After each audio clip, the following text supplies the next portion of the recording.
하나님께서 오늘 우리들에게 허락하신 말씀은 신약성경 사도행전 16장 25절의 말씀입니다. 한밤중에 바울과 실라가 기도하고 하나님을 찬송하며 죄수들이 듣더라. 아멘. 하나님께서 우리와 함께 하시며 말씀 주심을 감사드립니다. 아멘.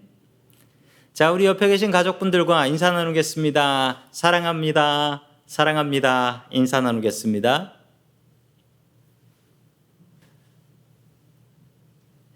예수를 제대로 믿는 사람들, 다른 점이 있습니다.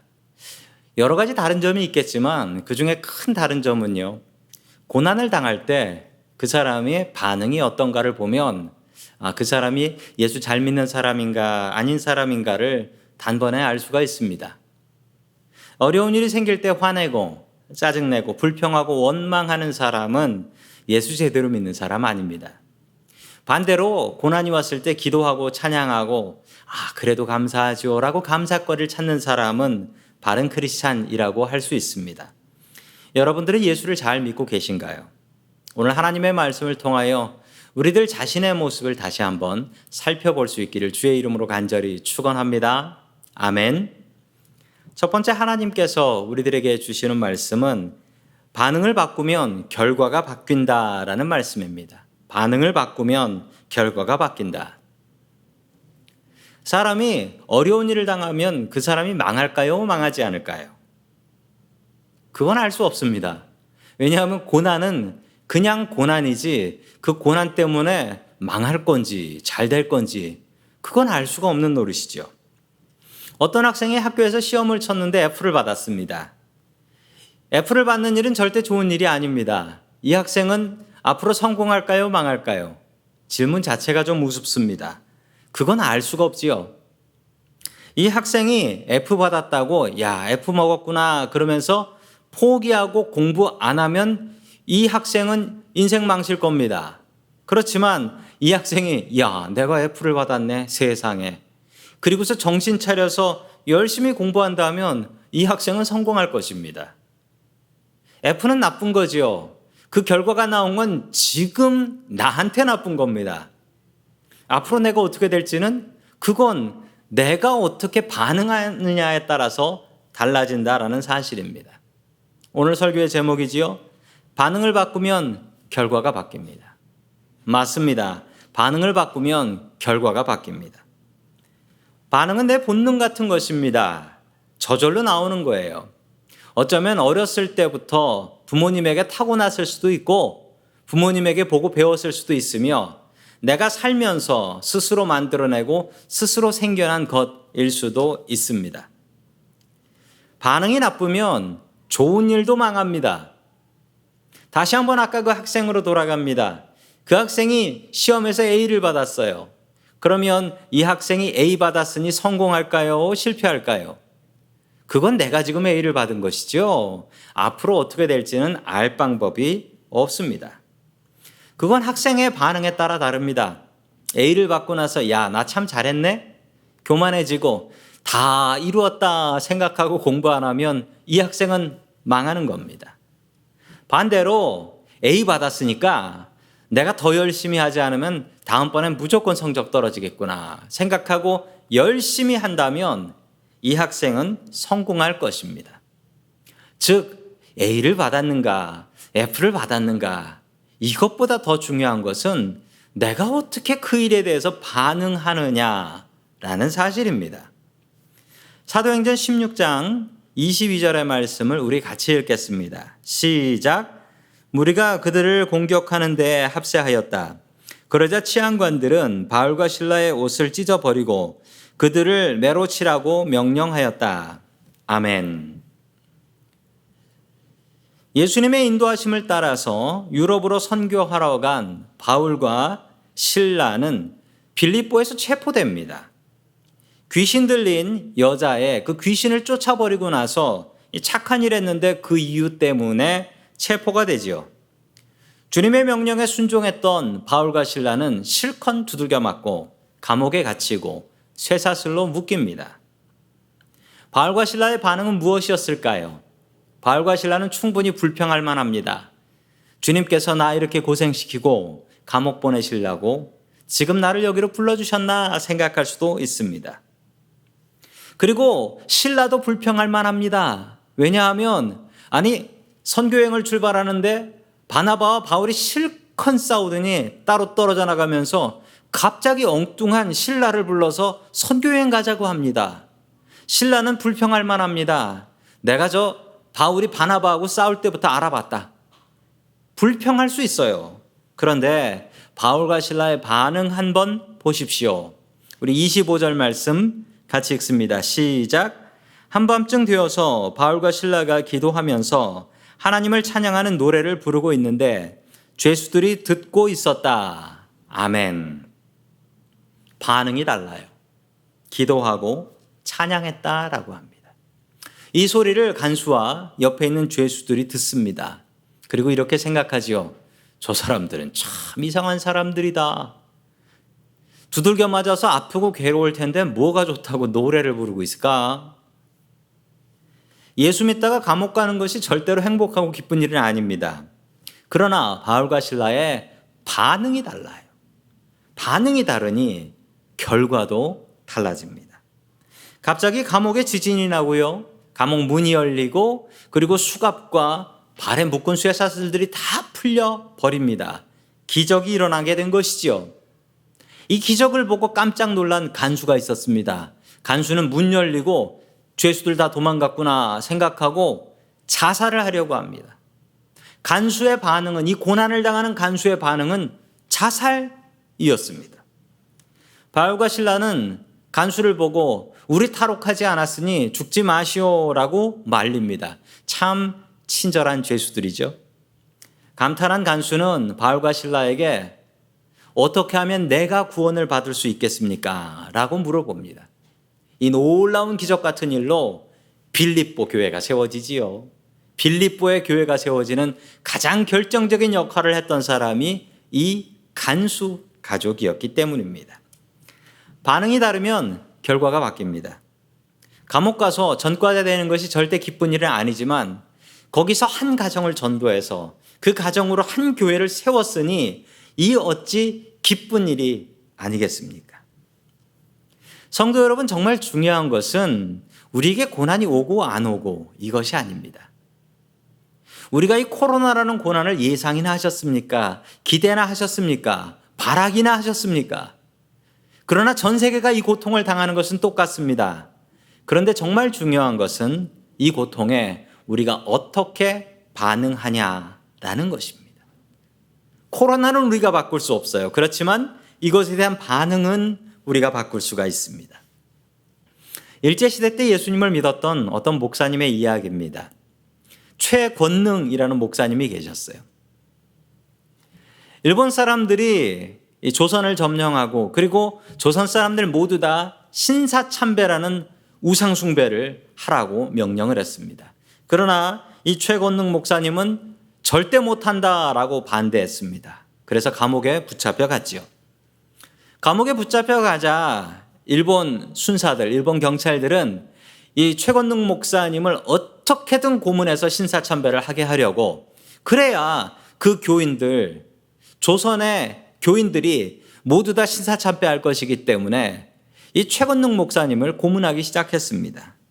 두들겨 팰 때마다 이 최권능 목사님이 이렇게 말씀하셨대요. 예수 천당. 맞을 때마다 예수 천당이라고 하니까 일본 순사가 너무 이상해서 물어봤습니다. 야, 너는 맞으면 아야 해야지 왜 예수 천당하냐? 그랬더니 이 최권능 목사님이 이렇게 말씀하셨습니다. 내 안에는 예수가 가득하기 때문에 때릴 때마다 예수 천당이 나오는 것이요.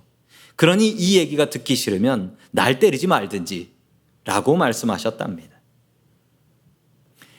예수를 믿으면 우리의 반응이 바뀝니다. 아야, 아파, 불평해야 될 입에서 예수 천당이 나오는 것이죠. 지금 코로나를 당하는 여러분들의 반응은 어떻습니까? 우리는 이 코로나라는 상황을 우리 힘으로 바꿀 수 없습니다. 주님 앞에 간절히 기도해야 됩니다. 우리의 반응은 어떠해야 됩니까? 여러분들 중에 어쩌면 이 답답한 상황에 불평하고 짜증내고 원망하는 분들 계실지도 모릅니다. 그건 바른 기독교인의 반응은 아닙니다. 정말 우리가 바른 기독교인이라면 오늘 성경 말씀에 나오는 바울과 실라처럼 기도하고 찬양해야 됩니다. 어떤 상황 속에서도 기도하고 찬양해야 됩니다. 왜냐하면 반응이 바뀌면 결과가 바뀌고 결과가 바뀌면 우리의 인생이 바뀌기 때문입니다. 반응을 바꾸십시오. 골키퍼들은 골을 막는 연습을 합니다. 그런데 골키퍼들이 하는 연습 중에 제일 중요한 처음 하는 연습은 공이 날라와도 눈을 감지 않는 것이라고 합니다. 그리고 공이 날라오면 피하고 싶은 게 사람의 본능인데 공이 날라오는 쪽으로 날아가야 돼요. 막으로.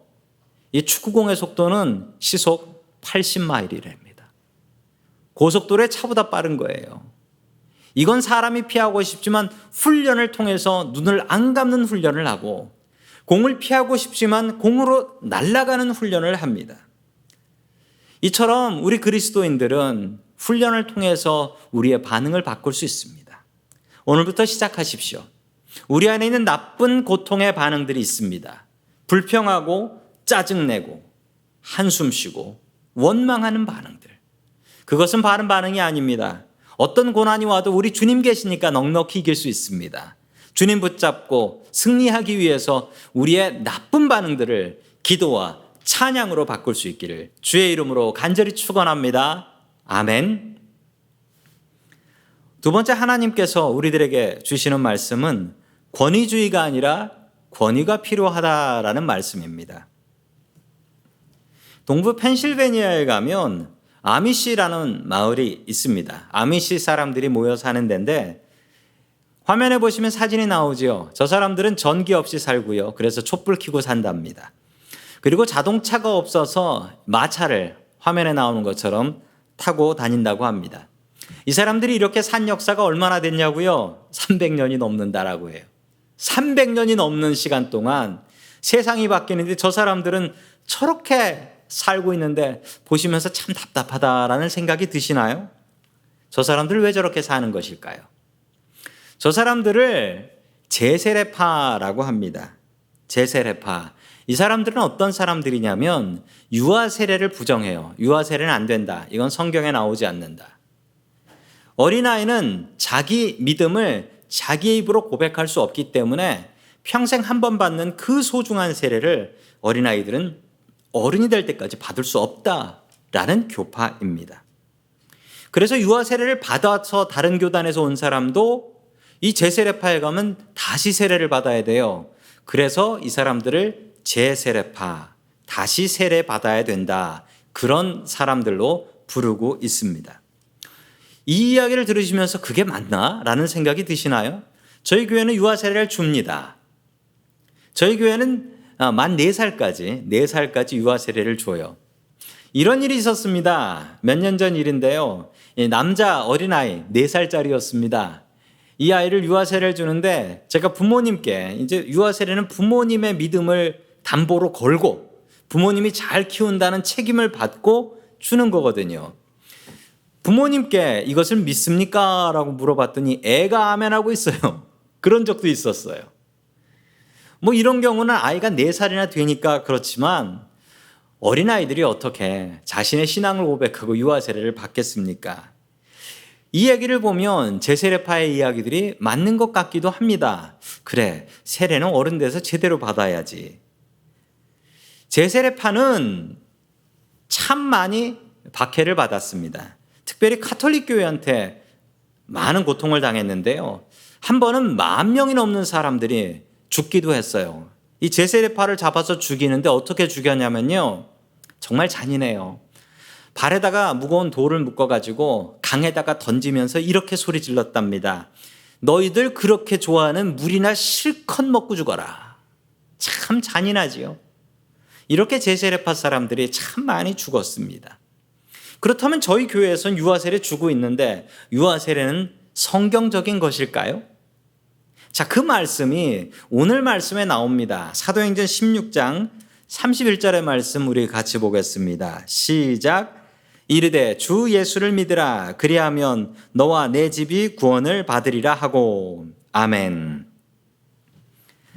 간수가 바울과 실라에게 물었습니다. 무엇이라 물었냐면요. 어떻게 하면 내가 구원을 받겠습니까? 라고 내가 구원받는 것에 대해서 물어봅니다. 그러자 바울과 실라는 이렇게 얘기하지요. 주 예수를 믿으라.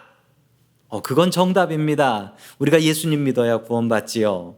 그런데 그 다음 얘기는 묻지도 않은 이야기를 합니다. 그리하면 너와 내 집이 구원을 받을 것이다. 라고 얘기합니다.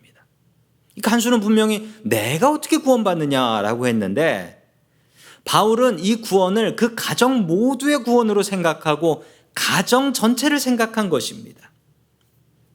간수는 바울과 실라를 자기 집으로 모시고 갑니다. 우리 32절의 말씀 같이 보겠습니다. 시작.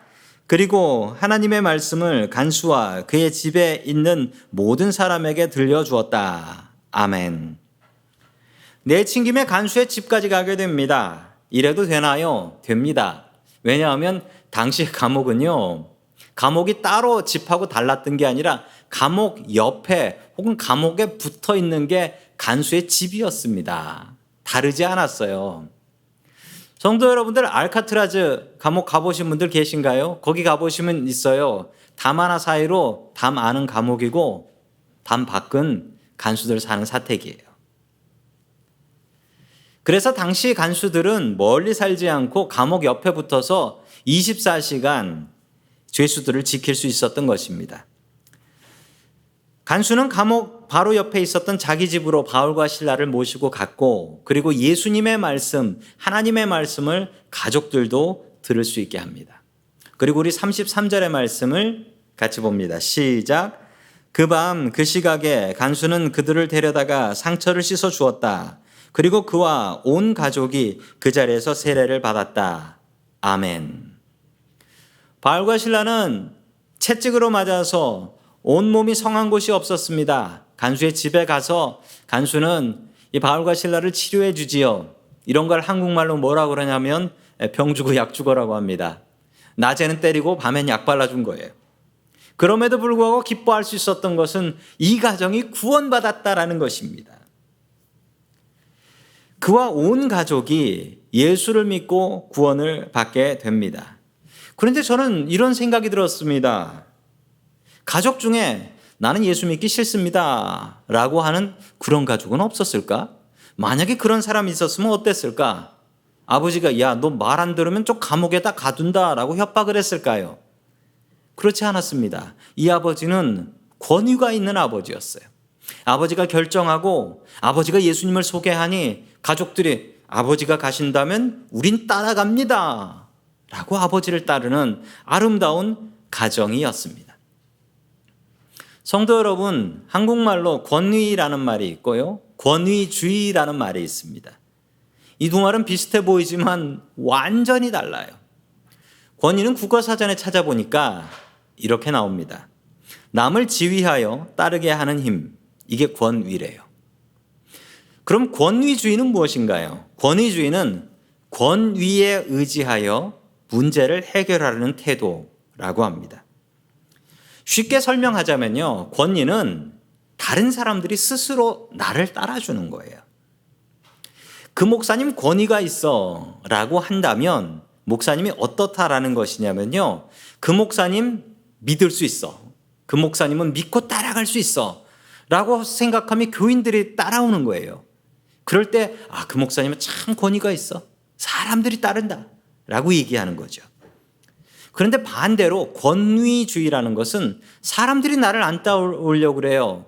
그래서 사람들을 권위를 가지고 협박을 하는 겁니다. 그래서 나를 따라와라, 따라와야 된다 라고 얘기하는 겁니다.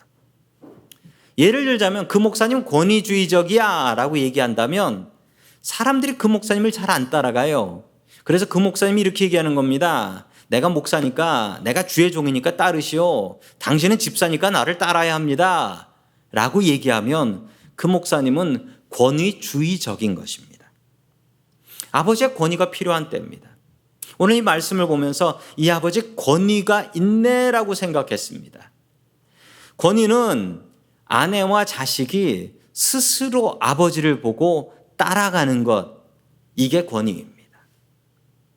나는 예수 안 믿을랍니다 하는 자식이 있었을 때, 야, 내가 네 아버지니까 복종해라. 너 우리 집에 살려면 아버지 말을 들어야 된다. 너 말 안 들으면 용돈 안 준다. 밥 안 줄 거야. 너 맞고 싶냐? 이것은 권위가 아니라 권위주의입니다. 성도 여러분, 권위 있는 사람이 되십시오. 권위를 가지세요. 권위주의자가 되지는 마십시오. 어떤 권위주의자 아버지가 집에 계셨습니다. 이 아버지는 가족을 위해서 아무것도 안 해요. 그게 권위라고 생각했습니다. 아버지가 가장 최고다. 방에서 게임을 하고 있었던 아들이요, 목이 말랐습니다. 그래서 냉장고 앞에 계신 아버지에게 아버지 오실 때 물 한 컵만 부탁드려요 라고 얘기했습니다. 그러자 권위주의 아버지가 화가 났습니다. 그래서 야, 너 맞고 싶냐? 아버지를 뭐로 보고 네가 갖다 먹어. 그러자 아들도 화가 났습니다. 그래서 또 얘기했습니다. 아버지 물 좀 갖다 주세요. 그러자 아버지가 화가 나서 얘기했습니다. 진짜 너 아버지가 우습구나. 너 한 번만 더 말하면 너 내가 가서 한 대 때려줄 거다. 혼날 줄 알아. 그랬더니 아들이 다시 얘기했습니다. 아버지 저 혼내러 오실 때 물 한 컵 갖다 주세요 라고 얘기했대요. 이 아버지가 무엇을 착각하고 있습니까? 권위와 권위주의를 착각하고 있는 것입니다. 사랑하는 아들을 위해서 물 한 컵 가져갈 수 있지요. 그게 뭐 별거겠습니까? 남자도 집에서 설거지할 수 있지요. 그리고 남자도 요리할 수 있습니다. 대한민국에서 요리 제일 잘하는 사람이 여자가 아니래요. 남자래요. 백종원 선생님. 저희 대학교 과선배이신 분이신데요. 아버지가 무시당하는 세상입니다. 왜 무시당하냐면 아버지가 권위는 없고 권위주의라서 그래요. 내가 아버지인데 내 말을 들어야지. 너 안 그러면 맞는다. 너 안 그러면 돈 안 준다. 용돈 안 준다. 이건 권위가 아니에요. 스스로 나를 따라올 수 있게 해야지요. 우리가 권위를 배워야 될 정말 중요한 사람이 있습니다. 그분은 바로 예수님이십니다. 예수님의 권위를 배우세요. 예수님께서 식사하실 때 어찌하셨습니까? 제자들의 발을 씻어주셨어요. 모두 다. 그리고 예수님께서 식사상이 펼쳐지자 어떻게 하셨습니까? 떡과 포도주를 스스로 떼어서 나눠주시며 섬기기 시작하셨습니다. 예수님께서 그렇게 섬기셔서 제자들에게 무시당했나요? 아니요.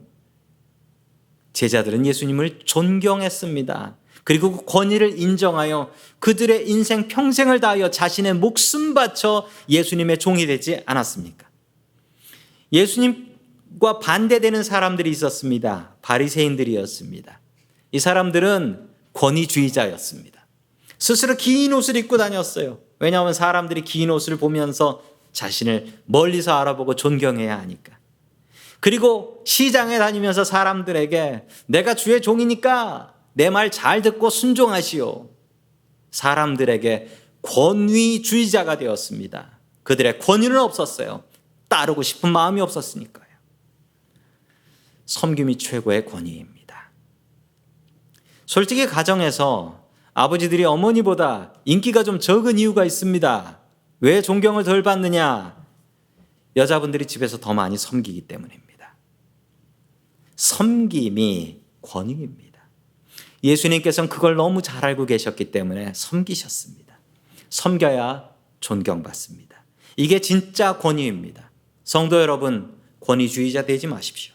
권위 있는 아버지와 권위 있는 어머니가 될 수 있기를 주의 이름으로 간절히 축원합니다. 아멘. 다 함께 기도드리겠습니다. 하나님 아버지, 한 주간을 주님의 은혜로 지켜주시니 감사드립니다. 주님, 우리들이 예수님을 똑바로 믿게 하여 주시옵소서. 우리들이 고난 중에 불평하고 원망합니다. 그러나 지금부터는 기도하고 찬양하게 하여 주시옵소서. 바른 믿음의 사람들이 되게 하여 주시옵소서. 하나님 아버지, 우리 아버지들과 어머니들에게 권위가 있게 하여 주시옵소서. 주님처럼 섬기며 바른 권위를 세울 수 있게 도와주시옵소서. 우리에게 섬김의 권위를 보여주신 예수님의 이름으로 기도드립니다. 아멘.